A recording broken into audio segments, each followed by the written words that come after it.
During the break, we actually got a question about how Lincoln won the election when he got no votes from the South. And so we'll go to JD for an answer for that. Well, I'll do my best with this. Electoral College is a complicated beast, to say the least. I've been teaching this for a while, and I've been reading about it for a while, and sometimes it still confuses me. But the basics of the Electoral College is that it is not a direct election that elects the president. It's the representatives of the state.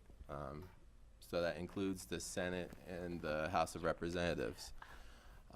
So the North had a vastly bigger population than the South.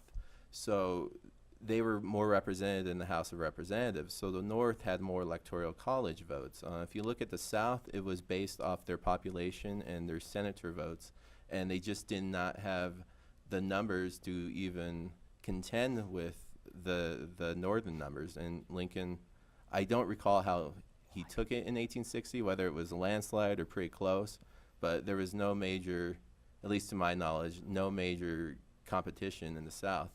It didn't help either that by this point in time, the Democratic vote was split in the South too, so they couldn't even agree on which Democratic opponent to vote for. And so all those factors led to Lincoln more or less waltzing into the White House and consequently setting off the chain reaction that would lead to the Civil War, which remains to be the most devastating war in U.S. history. Thank you so much, JD. We'll have to have you come back on sometime and talk about the Electoral College a little bit more, because I know that's one of those things that confuses almost everyone, and it's very complicated, but it's so important to, I mean, how we elect our president. Very much so. I'd have to bring poster board and pictures and you get the and whiteboard, experts. For sure. Going on. No, for sure we'd have to do that. So. Yeah.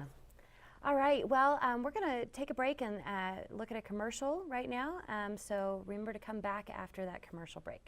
And thank you so much, JD, for joining us on the show today. We really appreciate you coming and sharing your knowledge with us. It was quite enjoyable. Less nervous than I originally assumed it would be.